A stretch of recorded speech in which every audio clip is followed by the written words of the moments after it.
what's going on, guys? Welcome back to the Lineage Break podcast. I am your host, Cam. With me, as always, is Trusty Steve. Hi, Cam. Hi, Steven. How are you?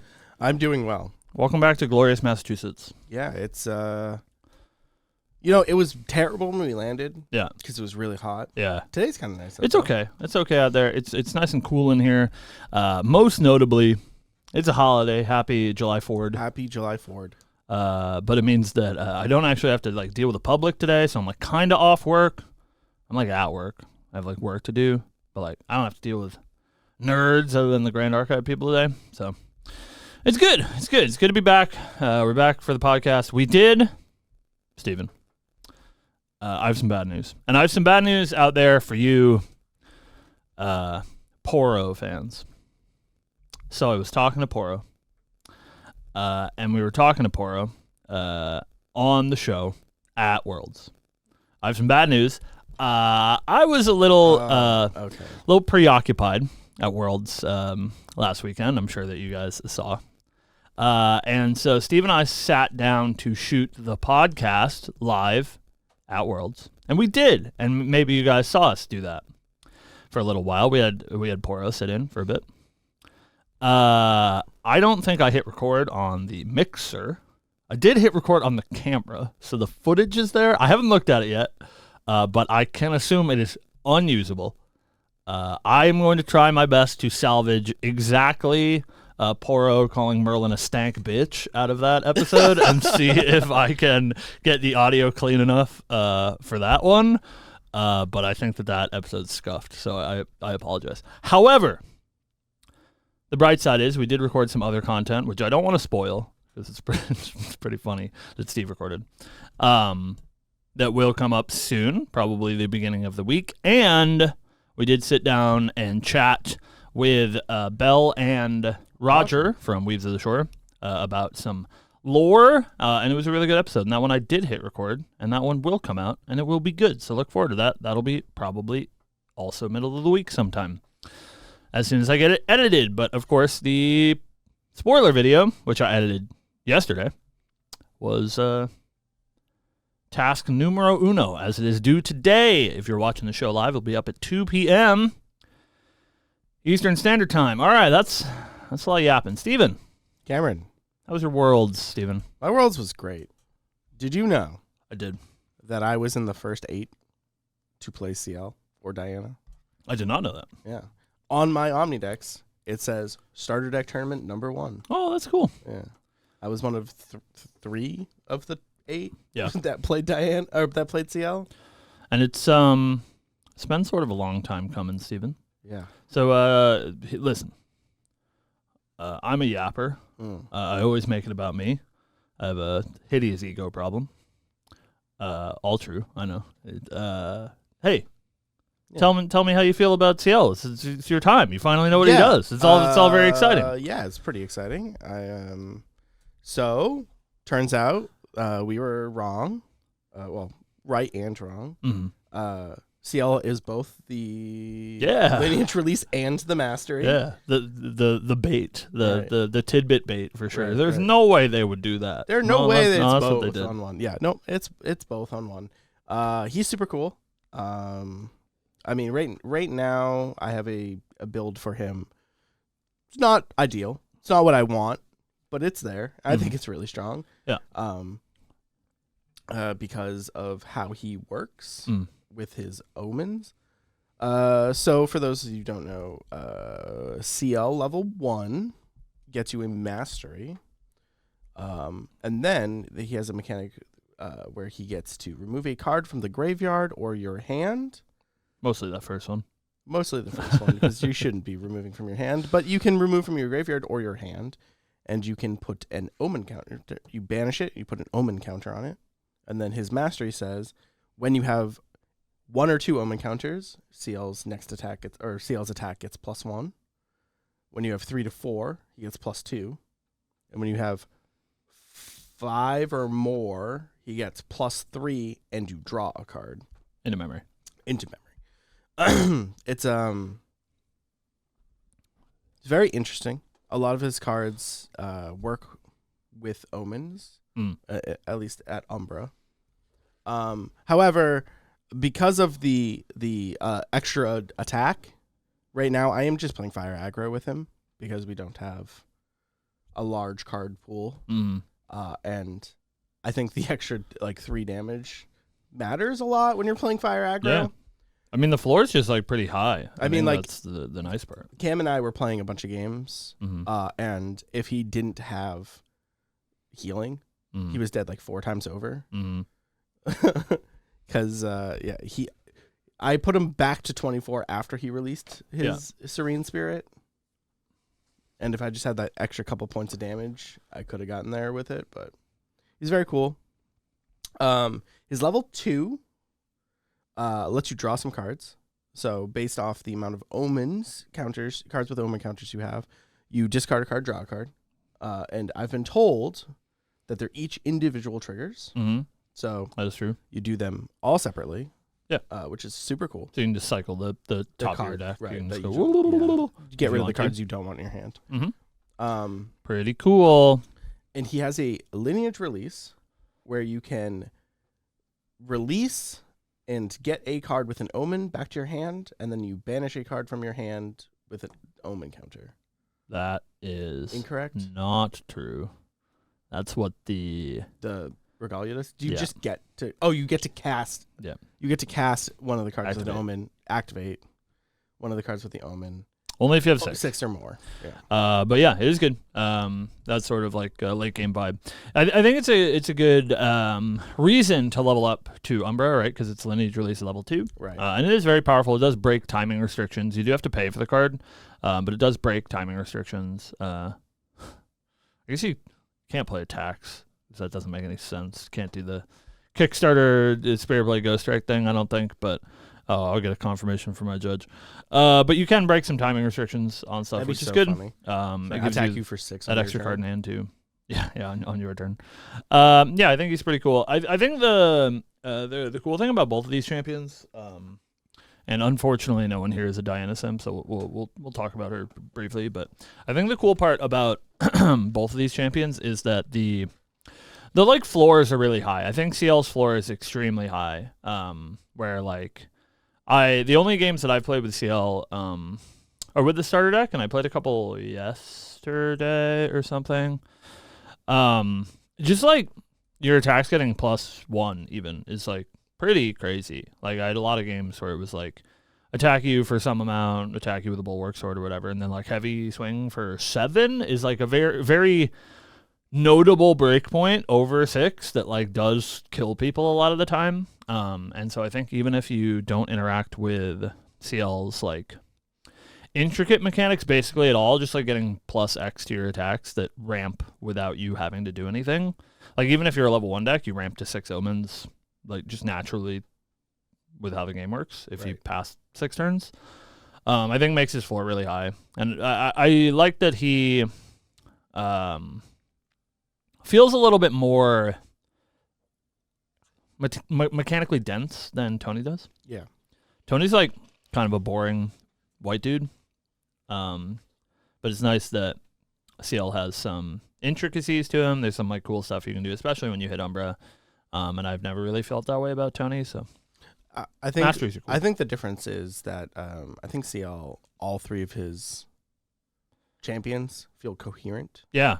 Whereas Tony is all over the place. Yeah, I think that's sort of a growing pains issue where I think, with maybe a few exceptions, I think Mortal Ambition forward, characters do feel much more cohesive than they used to.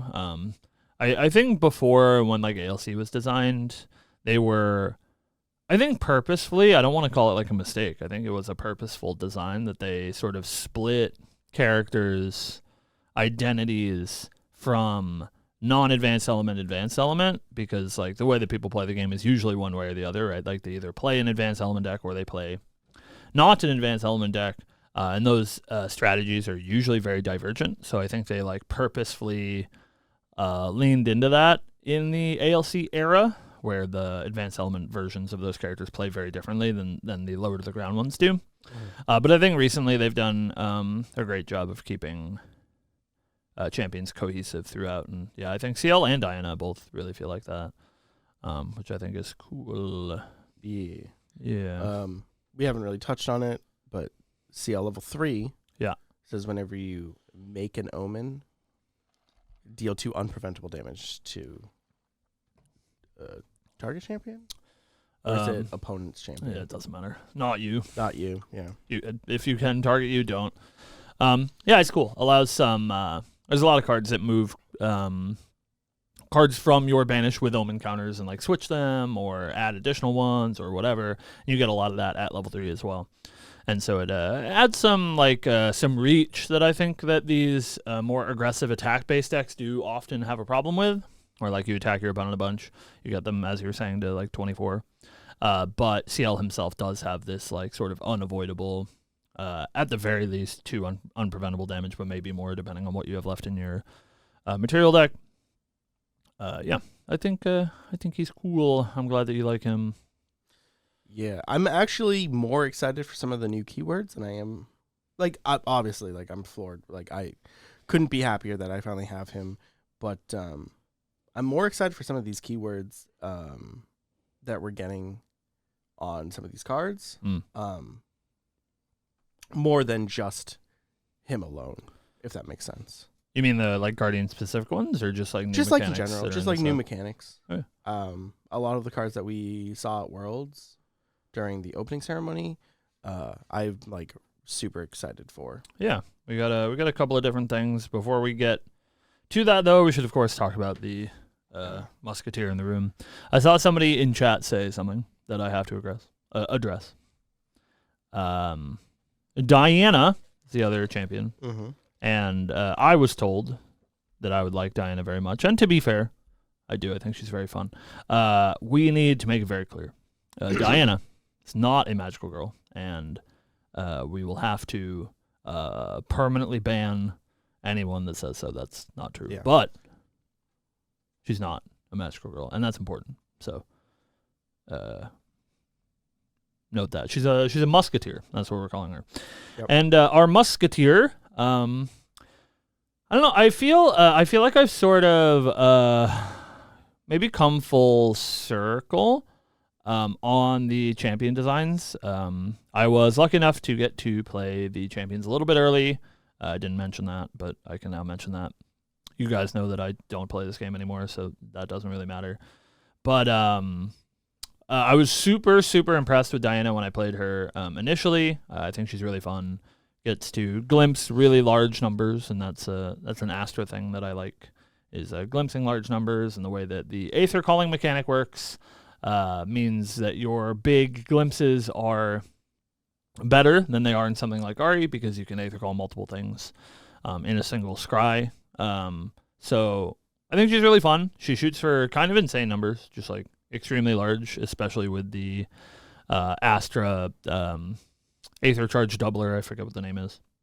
But I think having spent some more time with the champions, I have had way more fun with CL than I expected I would, because I'm not really a Guardian player. I don't like, big attack smack. But I think the Omen mechanic is really cool. Not to say that Diana isn't cool, but I am having much more fun with CL than I had expected to, but I sort of always expected that I would enjoy Diana. So I don't know if I'm going to play her per se. We have some other things to talk about at some point, but I think she's really neat, and I think she fixes a lot of the issues that earlier Diana had, coming back to that like ALC design philosophy. I think the way that Diana plays feels evocative of Ranger, but like also feels evocative of Astra, but at the same time is a non-toxic play pattern, which is a problem that Diana had before with, Creeping Torments and Taser Shot and all this nonsense. Made her like a pretty toxic deck to play against, and I think that's why she's not been super competitively relevant lately, because they don't want to give her too much support, because then, people have to play against that toxic deck all the time. But I think new Diana is just like super fun. Shoots for big numbers and has the same pitfalls that a regular Ranger deck does, where, she's really weak into cards like Song of Frost. But I think the ways that she combats that are really cool, and I think the payoff for her combating that is just like, she do big number, and I think big number is cool. So, in my experience, just starter deck speak though. Yeah, me too. Is that I killed her every single time I played her. Yeah. Because they were like, I was just like, I play Shield Mate. And they're like, okay, I'll attack it for 15. Like, okay. And they're like, I'll glimpse a whole bunch. And then I was like, oh, on my turn, I'll kill you. Yeah. So I do see that being a flaw. I know there's a card that, like, it's unblockable.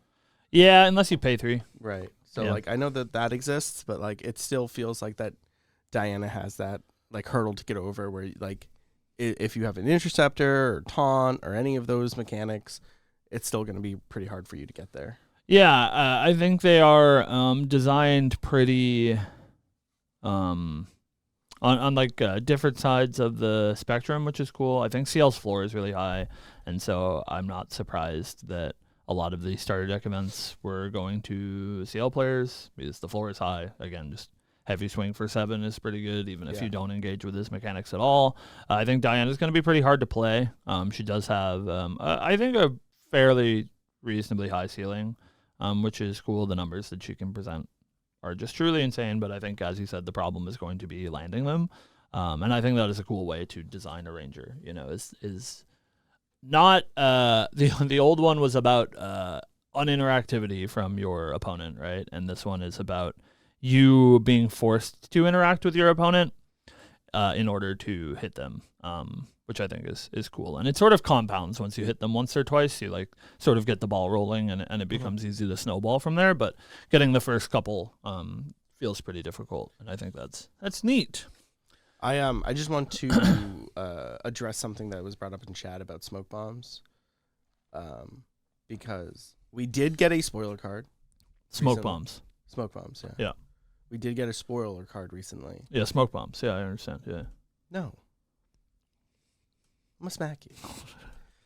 There is a card coming in DTR that removes stealth and you draw a card. That card's good.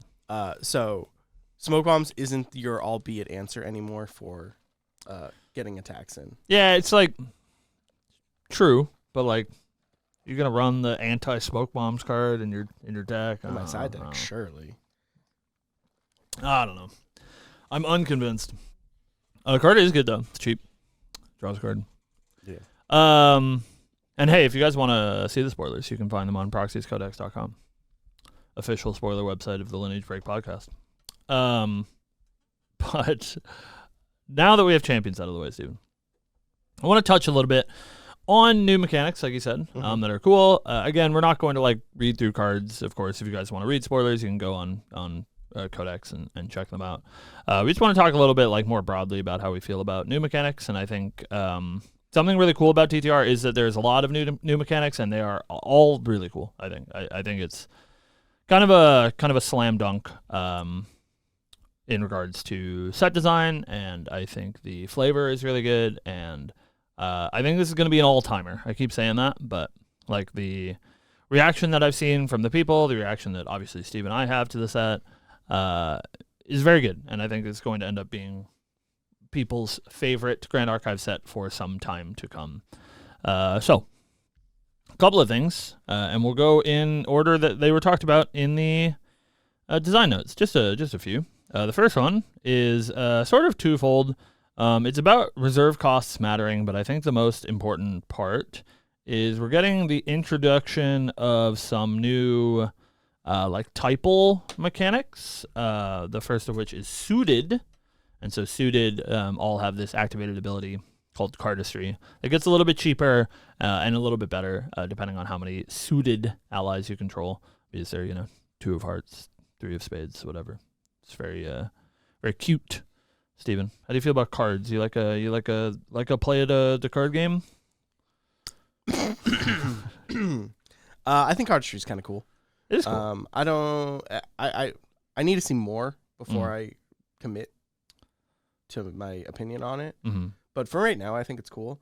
And 3 of spades is hot. True. I mean, most of them are hot. That's sort of the way the Grand Archive go, right? Yeah, that's true. I do think it's neat. It's so far it's only been on allies, so I can't say that I'm like personally psyched for ally mechanics. I think some are cooler than others. I think you're right in that we haven't seen enough of the like cardistry stuff to feel cohesive, and I think that's actually going to be sort of the point of this current discussion about them, is that we haven't seen a lot of spoilers. It's a huge set, and it comes out in like 3 weeks, but we've seen basically nothing. We've seen what, like 40, if that, 50 cards maybe out of, I think it's 222. So like, there's a lot of context missing. I do think it is cool that these cardistry abilities become basically free if you have enough things on board.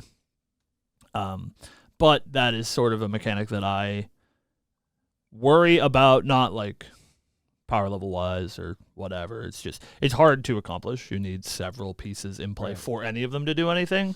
And so it's pretty hard to like play this, like 4 of hearts or whatever that basically has no text until you have other things in play. Is a little tough because then people remove your allies from the board, et cetera, et cetera. But it is cool. On the same note, and I think probably similar amounts of insight can be given, we've 2 other typal strategies that they have introduced. Typal being, card types mattering.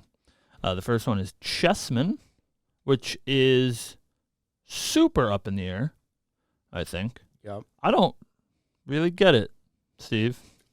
We've seen a couple of cards. With Chessman. We've seen a lot of cards with the type. All of the queens have the type. We've seen Briar Schwartz King, which is I wish I was him. Yeah, I wish I was my queen. Which is a like pretty terrible card. It like factually does nothing on purpose. I guess that doesn't mean it's a terrible card, but it literally does nothing on purpose. It is uninteractable. It does nothing. It's cheap, but it has like 65 card types. Yeah. It's unique. Chessman, King. I don't know, maybe something else. I think he has one other type, maybe. A human, which like is cute for turning on Delus and making oaths stronger. But he is also the only king that we've seen, so I think that probably will matter for that Chessman archetype. And then I think we've seen one single card that cares about a specific type, which I find really interesting. Not like having Chessman, but it's a card that says, if you have a Chessman Rook, which I find really, really interesting. This is a thing that they did in Shadowverse Evolve a while ago, a sort of chess piece types matter. And I thought it was really cool. And so I actually really like that. Yeah. Shadowverse deck, it's probably, like, I'm not a Runecraft player, but if I was, that would be the one. It is cool. So I am hopeful that it is neat. There's some rampant speculation going on about the Chessman mechanic, but we won't dwell on that. We're excited to see payoffs. I think a lot of these need payoffs for sure. And then the last one of typals is Specters are a type, which is interesting because we've seen a lot of similar things, but they're keeping them purposefully very separate. Right. Like we've had Spirits. That's what like Ghost of Pendragon is. It's a spirit. We've had Apparitions. Those are the ones from HVN in Cleric. And then we now have Specters, which seem to be mostly a warrior mechanic. A lot of the Specters are warrior. And they like sort of recur themselves from the graveyard. They have a new keyword called Ephemerate, which allows you to activate them from the graveyard, which is cool. Allows you to rebuy stuff. Sort of gives that sort of similar feel as something like Sword Saint of Everflame that gives you some utility when it's in the graveyard, whereas instead of activating it like a spell, you activate them like a ally, and they can come into play. And then there are, of course, some Spectre Matter cards as well. We got a cool piece of floating memory that is really good if you have Specters. Yeah. Ephemerate is the keyword that I'm most excited for so far, unless they show us something new. But yeah, I'm very excited because before we knew what CL did. Yeah, I was thinking he was going to be a creatures die matters deck. And the Spectre stuff with Ephemerate is exactly what I was expecting him to be. Yeah, and I at least I think a couple of them Our Guardian, yeah. The or most notably, the only one with a color that we've seen so far is red. Right. And that's sort of been the CL's de facto color is what they have him designed as in the starter deck. So I wouldn't be surprised to see these sort of like graveyard synergies matter for CL because he does want to put cards in his graveyard anyway. Right. Yeah, it is pretty cool. I think graveyard mechanics are sick. And the problem that card games have in general with graveyard mechanics is that I think holistically across the board, they break them immediately every time. You think about in Magic, cards like Reanimate that came out in Alpha, revised at the very soonest, very shortly after the game came out, and the Yu-Gi-Ohs with your Monster Reborns, which was also in the first set. It's hey, let's not talk about you. My favorite, my favorite deck in Yu-Gi-Oh of all time was Zombies. And that just pulled creatures out of the graveyard. And then when you did that, you also drew cards to the point where they had to ban cards out of that deck. That's a perfect example because it's too good. Yeah. So it's really easy to break graveyard mechanics. I guess not really easy to break graveyard mechanics, just every game historically has done it. Yeah. But Grand Archive hasn't. We, of course, do have graveyard strategies, and we have cards like Nullifying Lantern being extremely relevant. Mm-hmm. But the way that GA has handled the graveyard, I think, has been really smart so far, where it is usually not pointed level or pointed pieces of power level, right? It's not like put this ally from my graveyard back into play, which is usually what you get in the TCG space. And that is why, obviously, it's so easy to break. You print any sort of ally that is overstated and restricted by its cost, and you eliminate the need for that with these graveyard shenanigans. And so thus far, all of the graveyard stuff in Grand Archive has been like sort of holistic. It's like number of cards in graveyard, number of cards of X type in graveyard. So this is the first time that we're seeing, with the exception of cards like Sword Saint of Everflame, Seaside Ringleader. It's the first time that we're seeing cards specifically interact with themselves out of the graveyard. And currently in Grand Archive, there's not a whole lot of pointed graveyard removal. There's cards like Cleansing Reunion, but there's not things that say like exile target card from graveyard. And so I'm interested to see how well this mechanic does with, the power level that they put on these Ephemerate cards. Because so far they haven't been like absurd. And as long as they're not absurd, I think it is a really cool mechanic. So we like graveyards. We're excited. Woo. Yeah, I'm always a fan of graveyard decks, even if they are broken. Yeah. So like I play Reanimator and Pre-Modern. Mm-hmm. Reanimator's broken. I don't like broken things, so I'm glad that so far we're doing all right. Yeah, Manalist Dredge. Yeah, no thanks. So, Steven. Yes. I've been doing a lot of yapping. You got anything you want to yap about? I don't know. We got some more things to go over. Like talking about stuff. I'm yapping. Oh, I'm looking at my phone, of course, to find out what to yap about. And I just got the fabled Anx emote from Silidar.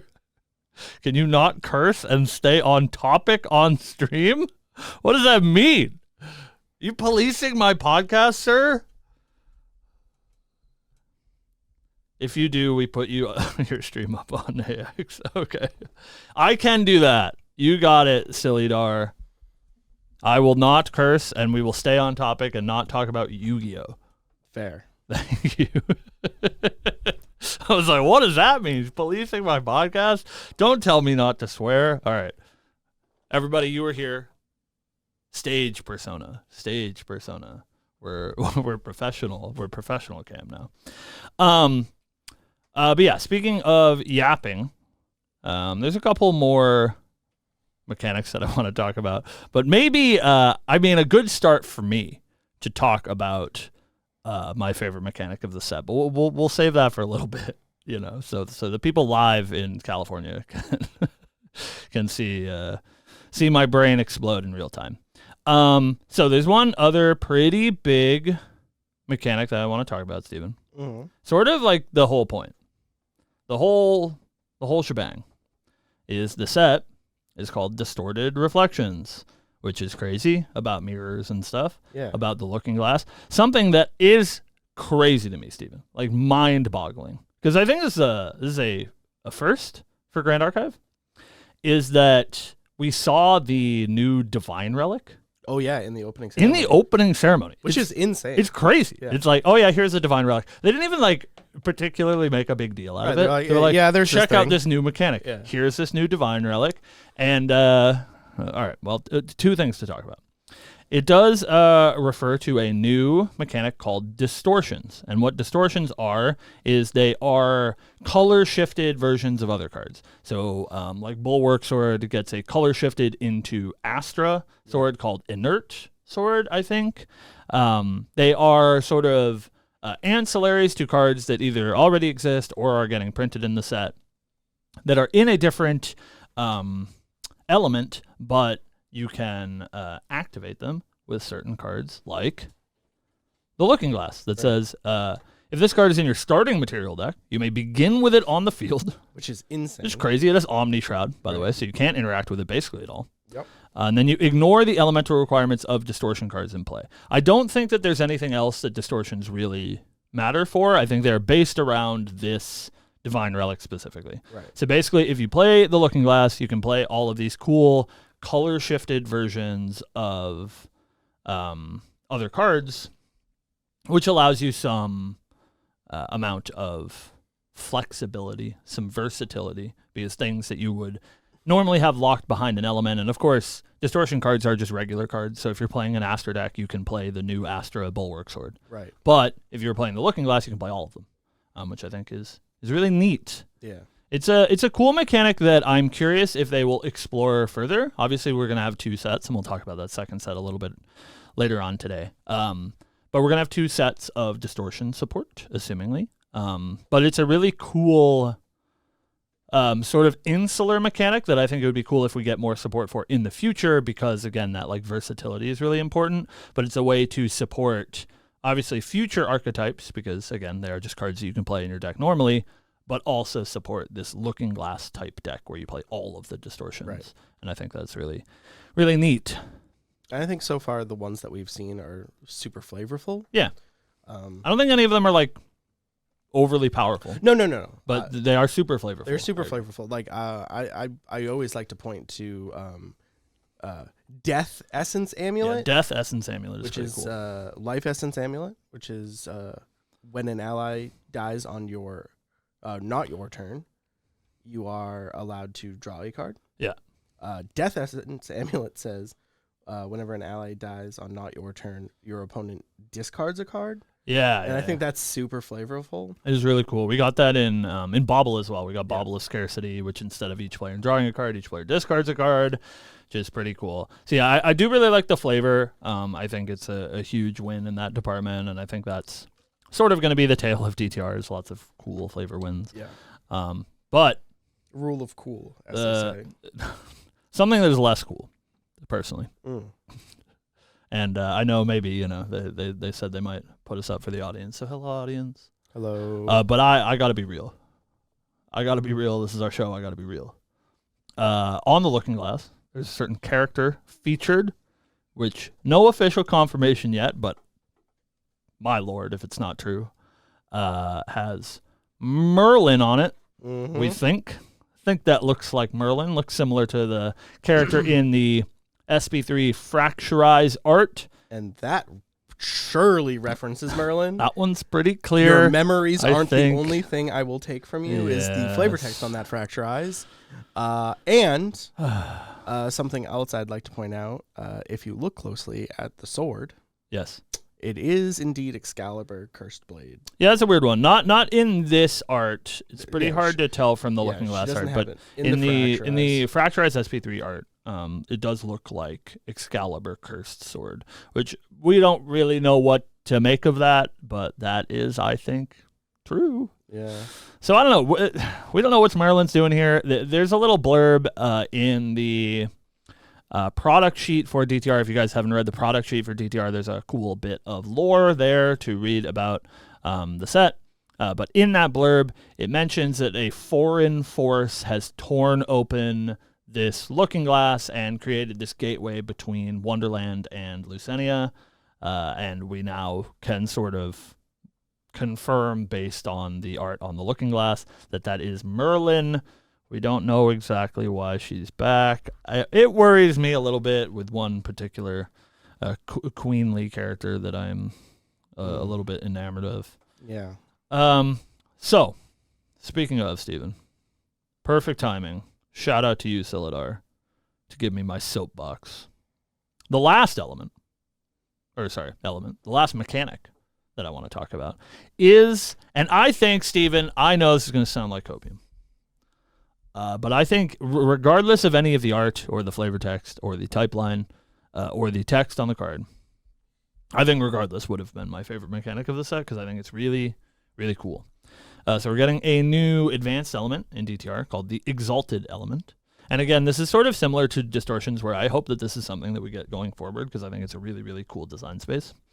The Exalted Element is sort of like norm for advanced elements. You can only activate these Exalted cards if you have another advanced element enabled. So you can only do it at level 3 currently. There's no shenanigans that we've seen yet that allow you to get around that restriction.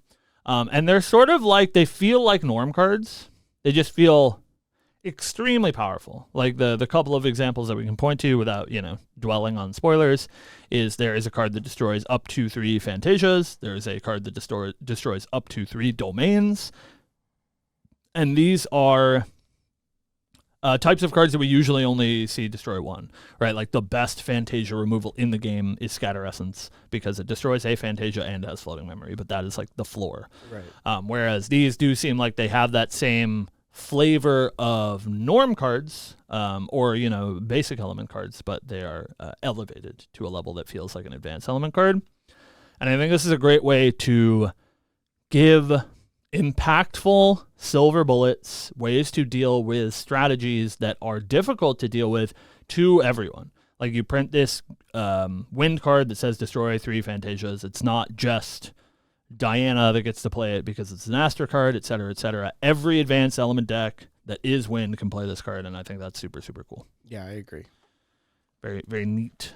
Yeah. The Exalted stuff is all very interesting to me, and I can't wait to see more of it. But there's you want to talk about the girl on him? Yeah. You want to talk about the girl on them? We so as we said, we just came back from Worlds. Lovely to see you all. Congratulations to all of our winners. And at Worlds, we recorded a podcast, and it's cooked, and the audio is broken, so I cannot release it. I apologize. But so Steven had to listen to this spiel before, and you guys have all had to listen to it on Twitter this week. So I apologize or in for person at Worlds for rehashing it. I'm just really excited. Listen, man, not everything is check Discord for me. Is that what you're gonna say? Not everything's for me, Kim. Historic main character of Grand Archive. So listen, man. I think it's important for everyone to find their own reason to be excited. And I really wasn't trying to hijack DTR. I swear to God, I wasn't trying to hijack it. Mm-hmm. I wanted other people to be excited, and you guys can go back and watch the show. And I'm very excited for Steve getting his new champion. Lineage Break Sean is a big Diana player, and so I'm very excited for him. And the story of DTR has been I'm so excited that everyone else is getting stuff, and the set looks really cool. Maybe I'll try out Diana, but it's not really for me. But that's okay. I'm glad for other people. And then it turns out, as Perfect says, I'm the protagonist or whatever. and listen, there's nothing confirmed, so we don't know. But anyone who read the lore for DTR, the story of DTR is that there are 3 queens in Lucenia, which is one half sort of Underland, the world that we're going to. Mm-hmm. And the 3 queens in Lucenia, one of them, the Golden Queen, goes mysteriously missing. And so the 2 remaining queens, being Snow White and Spirel, send the champions, in this case CL and Diana, to go through the Looking Glass into Wonderland to find the missing Golden Queen. That is our plot for DTR, for anyone who cares about the lore, and you should, because it's good. Yeah. We have, I think, sort of soft confirmed, figured out who this Golden Queen is. This is an Alice in Wonderland inspired set, by the way. And we've been seeing a lot of art, and if you're at AX right now, you can see on the on the AX booth there is some gigantic art on both sides. By the way, I can't tell you how many people sent me a picture of the art. Just the booth? Yeah, the art of the AX booth. On both sides is a giant depiction of this, blonde girl wearing the blue dress with some rabbits on it and blue roses. And yeah, very cute. And she is pictured on all of the Exalted cards that we've seen. Every single one has this character on it. And if you guys read the flavor text, which you should, stop telling me to check DMs. I did. What does that mean? I said yes. Oh, okay. Never mind. Okay. Oh, there we go. Check DMs. We're pointing at Steve. Whoa, it's me. Hi. Hi, everybody. hello. Thank you for watching. We appreciate you. Perfect. Perfect timing. Because you can all hear me here in AX. So you look at Alice. She's over here, I think. Steve's here. Maybe she's over here. She's on one side of us. So if you read the flavor text, Alice is mentioned several times. Obviously, it's an Alice in Wonderland set. Probably going to have Alice in it. CL, most notably on his level 1, says, "Miss Alice, I will protect you," or something like that. Correct. BCL is Alice's butler, assumingly. And we see her, A, pictured in all of these Exalted cards. B, this is the important one. This is the important one, chat. B, not Cheshire. True. Thank you. B, every card is a Cleric card. Every single one that has her in the art is a Cleric card. Yeah. So she's a Cleric, and Alice to my right. Thank you. She's over there. Both the other queens are Clerics as well. Correct. Sparel and Snow White are both Clerics. So Alice is a Cleric. She's very important. She's notably very cute. And so I'm very excited to see what this big art over here is, because I think it's a champion. I think maybe there's a secret third champion in here. That's all I'm saying. For me, for your sake, I don't know. Cam, I hope you are correct. I don't know.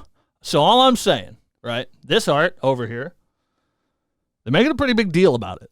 Correct. It's at AX. It's the biggest art. It's on both sides of the booth. And not only that, Steven, 2 different pieces of art that are, like full body shots of this character, which is assumingly means it's a champion. That's usually what they do. They're both done, I think, by the same artist. So I recognize their art. I don't know. Could be cool. Historically, Could be cool. Usually, when we see a character on 5+ cards, Yeah. that character is a champion. It's kind of a big deal, man. Yeah. So I am leading to believe you. Yeah. A lot of the flavor text on some of these cards reference like her running away, or the crown always following her, and all of this. I think the story beats we nailed. I think that's not copium at all. I think it's very clear the story beats. As you said, one of her cards says, no matter how far she runs, the crown will find her. There's a thing on the Fantasia removal card about not choosing to rule, but being chosen. So I think what's happened here is she has fled her responsibilities sort of into Wonderland, this, place of whimsy and dreams and stuff like that, to, obviously flee her responsibility of being one of these central political figures for a traditionally militaristic society, is what Lucenia is described as, a little bit more rough and tumble, built around combat. So I think that's pretty clear. I think we nailed that part. I just don't know what they're doing with it. That's all I'm saying. Like, where's the card, man? I don't know. It just seems too on the nose to have all of this art. That's what I'm saying. And then just not, And they had to know when they put us, up here on the stream. They had to know that this is what they were going to get. Right. The soapbox. The soapbox, me complaining about Alice. And all I'm saying, now would be a perfect time to spoil the card. Yeah, right? You can get everybody to cheer. Oh my God, wow, look, it's Alice. Yeah. Doesn't that sound great? Silidar? Yeah, I bet it does. So anyways, unfortunately they have a little bit too much fun toying with my emotions. So we haven't seen anything about this Alice. Hey, Steven. Hey, Kim. This is important. A little bit off topic, but on Grand Archive topic. Something that we tell you to do.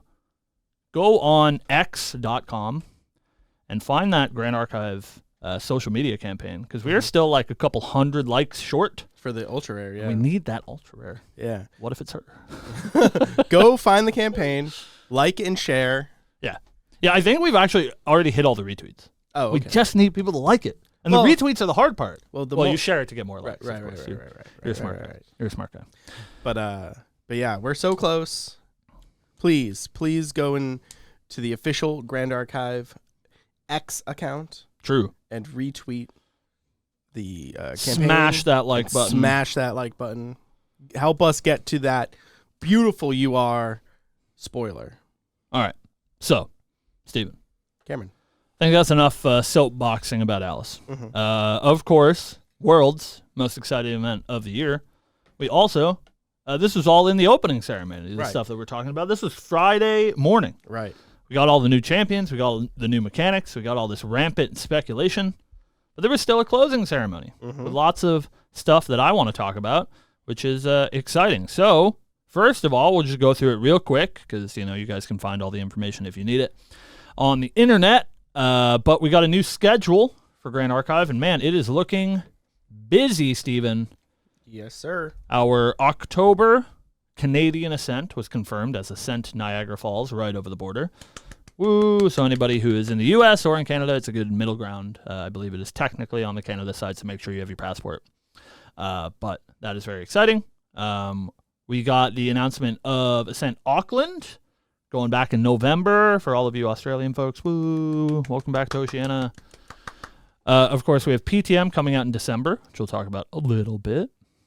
Ascent United Kingdom in January. Woo! Yay, Europe's first Ascent. Europe. What?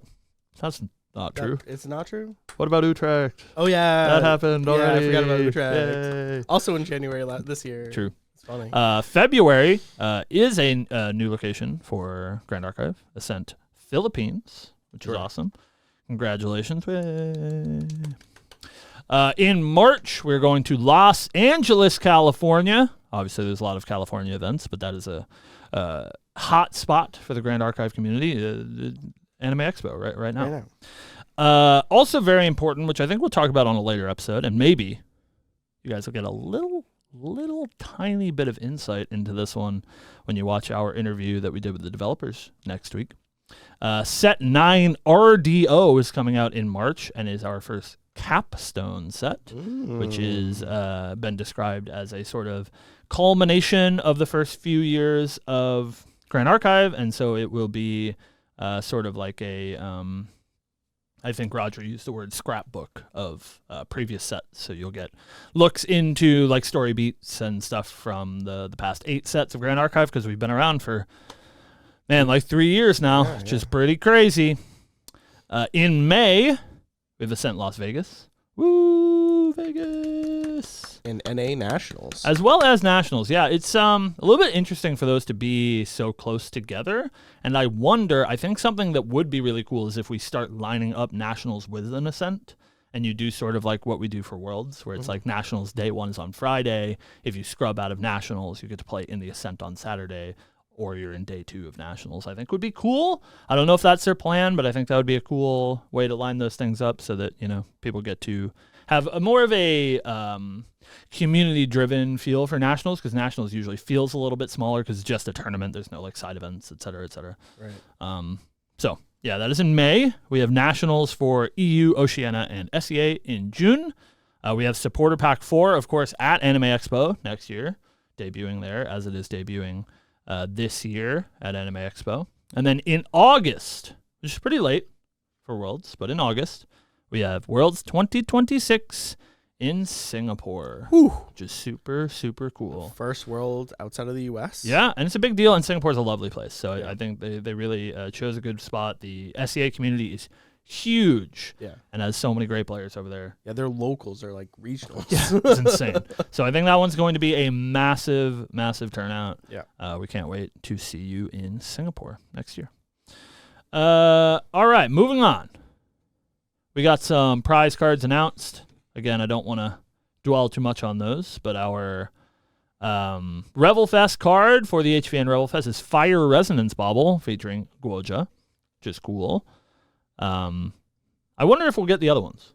it's kind of weird to get a Rebel Fest promo of just fire resonance bauble, Yeah, and then you're like, but I have these regular water resonance Right. baubles. And wins, So maybe. right? Yeah, maybe Over the next couple of seasons. Right. I don't know. Could be cool. And then we got a very assassin-focused suite of championship cards for Distorted Reflections. Our store championship card is Surveil the Winds, featuring 2 huge claws from Sadie Blood Harvester. It's pretty cool. I know people are excited about that one. Yep. I know this next one people are excited about as well. The regional qualifier card is Smoke Bombs, which we mentioned a little bit earlier on the show, featuring Tristan in her Hired Blade outfit, looks like. Mm-hmm. And I know that one Chicoplo is very excited about that one. Hello, Theo. And I think notably, we had a huge attendance spike sort of globally during the backup charger season. And I think that Smoke Bombs, although not a backup charger, is a very popular regalia and does see a lot of competitive play. So I think Smoke Bombs is a great choice for regionals because I think it will encourage more attendance. Right. And then our Ascent top qualifier card. It's a good one. Is a I hear very Crux is playable back. card. And I aligns well with Crux returning. Mm. We have Ghosts of Pendragon Woo! as a beautiful art done by one Han Chu. It's true. Huge. Yeah. And she did the original one, which I Right. think is really cute, that she did Ghost of Pendragon 3 years ago. And then the new Ghost of Pendragon featuring the returned King Uther. For the kingdom, I ride again. Yeah, Lots of Cambria lore lately. He's a ghost. So Ooh. there's some Cambria stuff going on. You guys keep an eye out for that. All right. So now, big announcements. First of all, let's do Phantom Monarchs first, because I Okay. think that one's a little bit easier to talk about. Sure. Releasing in December 2025 is PTM, is what we've been calling it for quite a while now. Right. It's named Phantom Monarchs. Ooh, I'm scared, bro. I don't like that. And now listen, if you pointed to Abyssal Heaven and you were like, what does that set name mean? I'd be like, I don't know. There's some spooky demon stuff, I think. I don't know. There was some spooky demons. It's true. But if you point to Phantom Monarchs, what that makes me think Evil is that queens. Evil Queens, sure, but it makes me think that one particular blank she who will not be named Kingslayer is maybe doing some Queen slaying? queen slaying. And I don't like that unless it's the other ones, you know, as long as it's not my queen. That one. Yeah. There is a certain Schwartz queen who does not look good. Yeah. Well, she looks good, but she does look she good. looks evil. Yeah. Yeah, she's probably evil. But yeah, Merlin queen slaying. You get out of here with that, Taylor. I don't want to hear it. All right. So yes, Phantom Monarchs is coming out in December. I think we will get a little bit more insight on what that means once we have seen more of DTR. Will give us a sort of gauge on where the story's going and what's going on. But that is very exciting. Again, I think the setting for this set is just so cool, man, and I'm really excited to see more. Now, I think these are probably the biggest announcements of the weekend. Maybe one bigger than the other, and you might be surprised which one I'm talking about. I'm not, because I'm pretty sure we're both thinking the same one. Perhaps, and we'll talk about it a little bit. But many a time have you out there in Grand Archive land logged on to Tabletop Simulator and wanted to tear all of your hair out. It's like one of those, those old ads where it's like in black and white, and it's like people like not knowing how to use a sponge or something, and it puts a big red X on the screen. That's how I feel playing TTS. Correct. And so they have announced that there will be an official replacement for those who want to play Grand Archive Online called the Grand Archive Sandbox, and we have one little screenshot. But this is going to be a sort of TTS replacement, so we did get confirmation from the developers. This is not a rules automated system, so it's not going to automate the rules for you. And I don't think that there is a confirmation, but I believe there will be no matchmaking, Right. Which I'm a little bit sad about. But I think this is a really, really great step in the right direction. People do need a way to play Grand Archive Online, and unlike some other games, Grand Archive has never been shy about saying that they do want to make an online client. A lot of the dev team comes from a game design background, and so they, of course, at some point do want to make a fully automated Grand Archive client.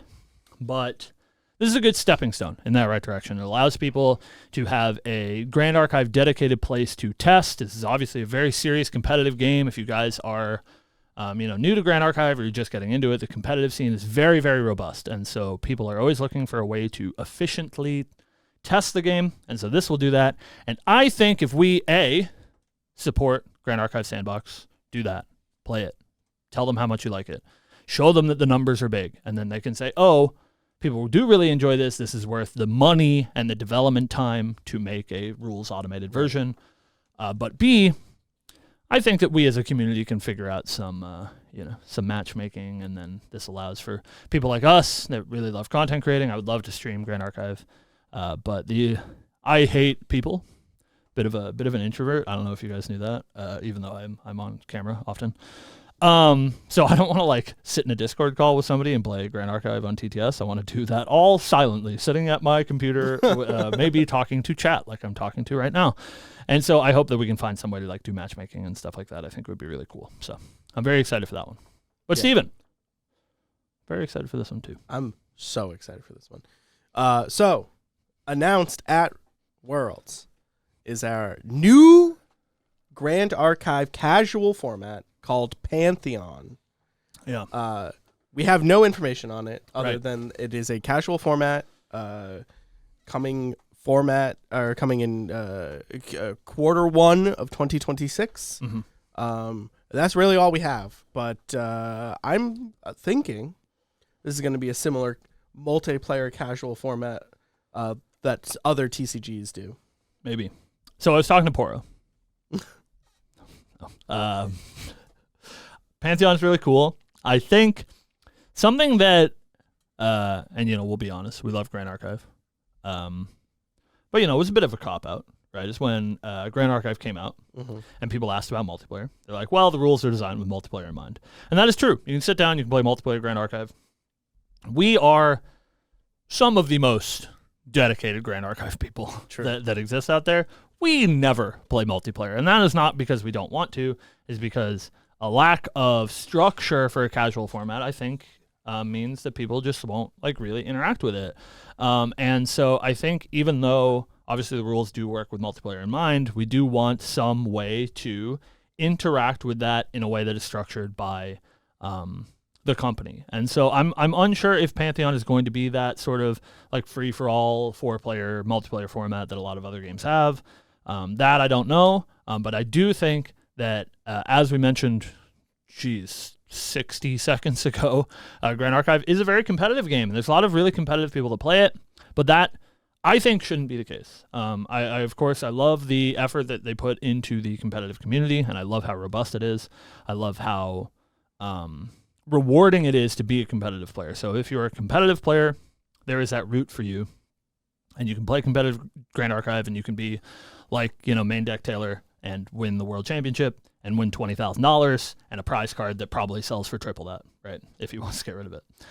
But my favorite part, the reason why I play Grand Archive, and I know that, Steve is very similar, is the art, it's the lore, it's the community, and all of those things don't necessarily need you to play this sort of cutthroat way if you don't want to. Right. Like, I think it sounds really cool as somebody who doesn't get to play competitively so much because, I'm usually working on camera or whatever, to be able to sit down at these events and like play a casual game and be like, oh, did you bring your Pantheon deck? Let's sit down and play a game of Pantheon. Game that shall not be named. When we went to Worlds, we brought our casual decks for that other game because we wanted a casual thing to do when we had downtime. And I'm really, really excited that hopefully Grand Archive can do that. And so I can just throw out any other trading cards that I own and just play casual GA with my, Dow Chan deck or whatever. So, super exciting. The only thing that I don't like about Pantheon is that we haven't heard anything about it. We have no information. Give us more information. Q1 2026, that's forever from now. That's like 6 months, bro. I want to know about it. Man. Yeah, I think that's about it. But I have one more thing I want to talk about. Oh. And that is that we have a change to how our Revel Fest is working. True, actually huge. For this season. So typically in the past, Revelfest, you get double event points. Yes. Yeah. Double VP. Double Veterancy points for playing in events during Revelfest. That, I believe, is still the case. You will still get your double VP. You are entered into a giveaway to win a promo. Yeah. This year, or this season, is Fire Resonance Bauble. Very cute. Foil, beautiful art. Mm-hmm. However, this time around, Mm-hmm. LGSs will be sent 16 non-foils of the promo, as well as a playmat of the promo, to give out at your locals. Yeah. During Revelfest, and I think that's super cool. I think it's terrific. It's been I wouldn't say a struggle to get people involved with the Revelfest sort of event structure, but it again harkens back to what we were talking about when we were talking about Pantheon, is that the people that want double veterancy points are the people that are super ingrained in the game, and they're like, oh, I need my double VP so I can hit my Omnidex rewards this season so I can get X prize card, et cetera, which of course you should do. And I think it's a really cool system, and I think that those are there for our dedicated Grand Archive players, and eventually the hope is that anyone that interacts with the game becomes a dedicated Grand Archive player. But they aren't always like that.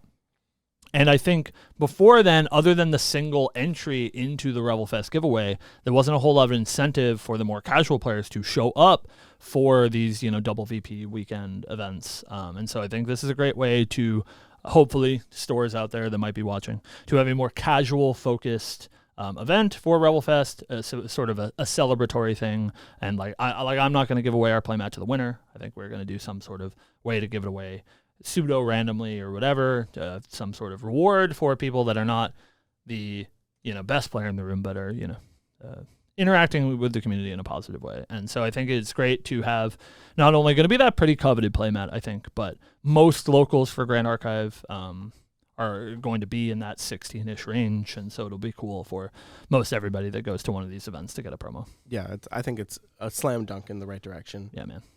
Yeah, so cool. And that's just like kind of how it goes, right? Like right. they keep making good decisions. I don't know. It's hard for us to come on the show and complain. We do sometimes, but it's hard for us to come on the show and complain when they're just making such good decisions for the community. And that's what matters. Yeah, I think it's a very community first company, and I can't thank them enough for that. Yeah, dude. Come out, play Grand Archive, go to your LGS. If you don't have an LGS that is playing it, become that person.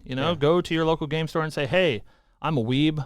I love these anime cards. Please sell them, and I will bring my friends. And that could be you. You could become the new community leader for Grand Archive, and we hope. We've seen such tremendous growth over the past year since, last Worlds when we were having a similar conversation. And, it's great to see the game growing so much. And we hope that you are along for the ride. But, Steven. Cameron. I think that's about it. Yeah, I don't that's our Worlds wrap up. Man, out of breath. Yeah. It's a lot. It's a long discussion today. It's a lot, and we are mid-spoiler season as well. Anybody who is watching the show live, you can catch our spoiler card at 2 p.m. Eastern Standard Time. That's 30 minutes from now. That's 30 minutes from now. You can see our spoiler cards, and they're pretty good, man. I think they're spicy. They're pretty good, man. Someone asked on the Discord, they asked you, but I responded for you. Yeah. If our cards were spicy. Yeah. And I said, they're like Frank's Red Hot. What does that mean? Frank's Red Hot is not spicy. I think it's kind of spicy. Well, depends who you ask. But yeah, those are coming up at 2 p.m. And of course, you can check out many, many other content creators that will be putting out spoilers for the next. Man, I think it runs up until I think the week before. The 14th, yeah, which is 7 days before release. We are so close to Distorted Reflections launch 3 weeks from today. We will be playing DTR. I will be playing Alice, known champion, confirmed by developers. That will be me. That is what I will be doing. But thank you guys so much for watching. Thank you to the Grand Archive team for throwing the stream up. We appreciate that the developers watch our show, and so it's cool that you guys can watch along with us. Alice, aka Merlin, don't do that to me, Perfy. Don't make me get violent. I can't handle it. If you want to catch us doing the show here live, we do it live every week, Friday, 2 p.m. Asterisk. Eastern Standard Time. Asterisk. True. If you want to catch the show from last week, you can find it on Monday, 2 p.m. Eastern Standard Time. Asterisk. Sometimes we're late. But thank you guys so much for watching. And we hope that we'll see you around Ascend Boston. True, Ascend Boston's coming up. We're from Boston. You can make the trip out to the birthplace of America. Come to Ascend Boston at the end of August. Play those new DTR cards. Show me how cool your Alice deck is in person. Yeah. That could be cool. And also, we'll be there. So we'll be there. And you can get Steve to sign copies of Trusty Steve, which is cool. Yeah. Trusty Steve. Did I say that? Yeah, Steve signing copies of Trusty Steve. Steve signing copies of Trusty Steed. Or you just donate them to me. I'm trying to fill a binder. He's got a lot. You got what, like 50 something over 50, the weekend? Yeah. That's pretty good. Yeah. All foils. Listen, we don't want any of that. No. Non-foil nonsense. Whoa. Only foils. We only do the best for Steven.